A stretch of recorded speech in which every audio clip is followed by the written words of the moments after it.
It's Press Pass with Jack Ebling, Mid-Michigan's spirited sports debate. Now let's get talking sports. Here's Jack. Great evening, Mid-Michigan and beyond, and welcome to Press Pass here on Fox 47. Happy Memorial Day weekend. It's time to meet Team 348. Lindsay Huddleston, the SPS Edge. He is the founder of Sports Psychology Solutions, and he is a regular Thursday contributor. The Drive with Jack, that's Thursday afternoons on the Spotlight Radio Network. How's your weekend? My weekend is great. Nice and hot, and celebrate Memorial Day with a little lockdown, but it's okay though. Haven't been used to having warm weather and haven't been used to having a Sunday night without Last Dance for a while. I know you got your Last Dance withdrawals, but I'm okay. You can always go back and watch the clips from before. We'll talk a little bit more about that later. Also, want to welcome Graham Couch. He is sports columnist for the Lansing State Journal and writing some other columns now too. He is also a co-host of Couch and the Rube, weekdays from 1 to 3 p.m. on the Spotlight Radio Network. Graham, Jason Nick filled in for me as a producer Friday, and we were starting to wonder, because he's been in radio longer than you have, if it should be Rube and the Couch. Yeah, I don't think anybody wants that. It's fun to do for a day, but you can only imagine that show. And by the way, to Lindsay's point, I'm already miserable in this weather. Like, I miss January for a lot of reasons, but I really miss January because, frankly, I prefer to be able to put blankets on, and 80 degrees, 85 degrees, it's for the birds.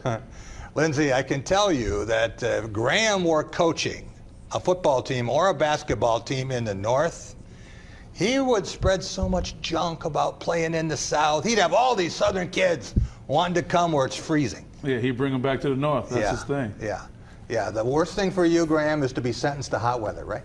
Oh, well, I don't even understand Louisiana. I don't even understand why that's a thing. Florida, no concept of it. Well, we have a lot to talk about here, and we'll be talking about college football, obviously, Michigan State, where Mel Tucker's program is, 3.5 months in.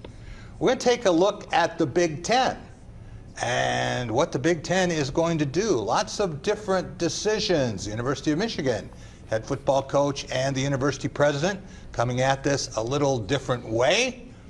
We're also going to talk about the NFL and Major League Baseball.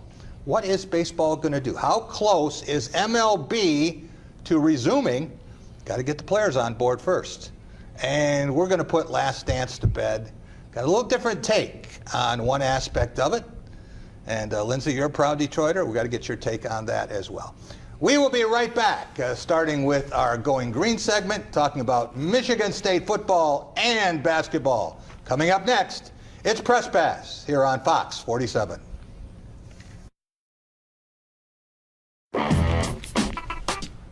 Welcome back to Press Pass here on Fox 47. It's time for our Going Green segment, brought to you by Graf Chevrolet and Graf Nissan on West Grand River in Okemos. With 106 years in the automobile business, they'll take great care of you, as they have on all 7 of my leases and purchases. For a new or used vehicle, whenever the time is right, go Graf.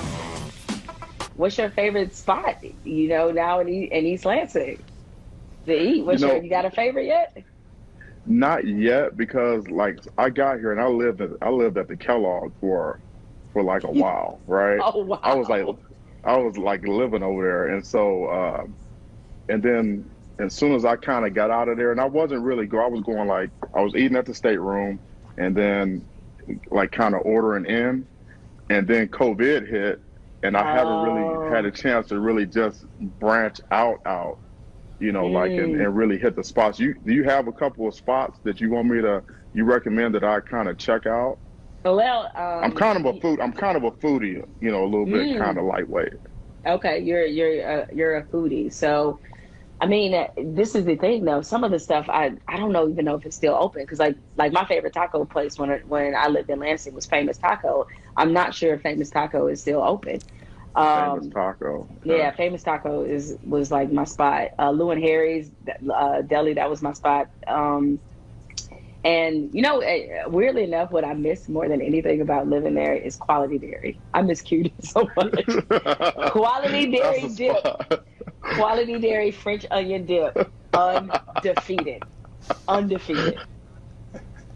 Gentlemen, there you see Mel Tucker with Jamel Hill in his latest Instagram Live, and looking for places he hasn't had a chance to really sample too much. Highly doubt that he's going to do a lot of bar hopping. But what would you recommend? Is there a spot that you would say, would be a perfect place for him to go? Unfortunately, based on these times, a lot of businesses have changed, are being negatively impacted by what's happening. But a mainstay for game day has always been Woody's. I love going over there. I love the family atmosphere, and it always gets you ready. And they kind of love football, too. So that would be one of the choices I would recommend for Coach Tucker. Well, and that's a popular spot, Graham, for the media. After press conferences, we've gone over there and killed some time between sessions and other things.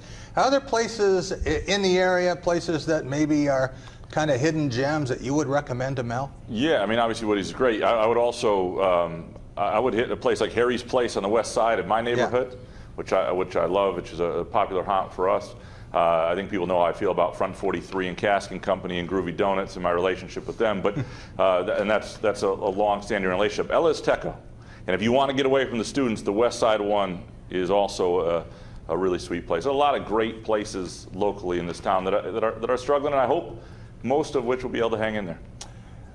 I want to go back to a graphic, Lindsay, that we looked at last week, and these are the 12 verbal commitments to Mel Tucker's first Spartan staff. This is in less than 3.5 months.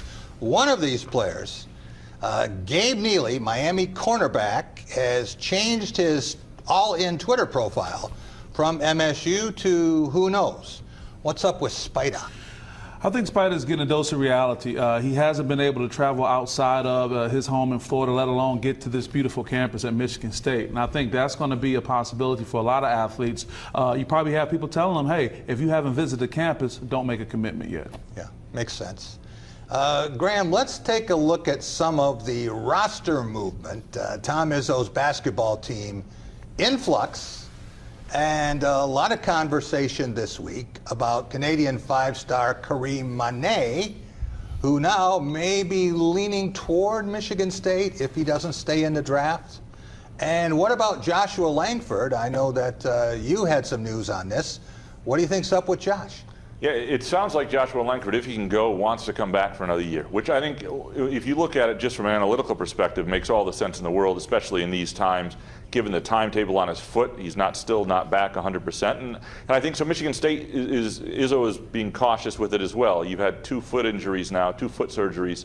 You don't want to totally count on somebody. But it does get interesting at this point because if Xavier Tillman were to decide to come back, and if Aaron Henry comes back in the fold, and if Joshua Langford is there, they're full on scholarships. And so then it gets does everybody stick around? And does everybody want to stick around if Tillman's coming back? If you've got Tillman and Joey Hauser in the front court, how many minutes are there to be had? And, yeah. and I think that gets real interesting. And so I think they'd like to have Kareem Mane, but there's some questions out there. I think it could be August before this is all figured out for sure. Yeah, and guys, you know how people react, and the listeners or our viewers, and they grab something and they run with it.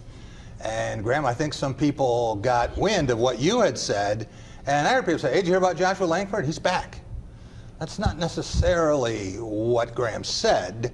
And checking on this with a couple of people Friday, the truth is that he may have an inclination to do this, but they're a month and a half away from any determination whether he can do this.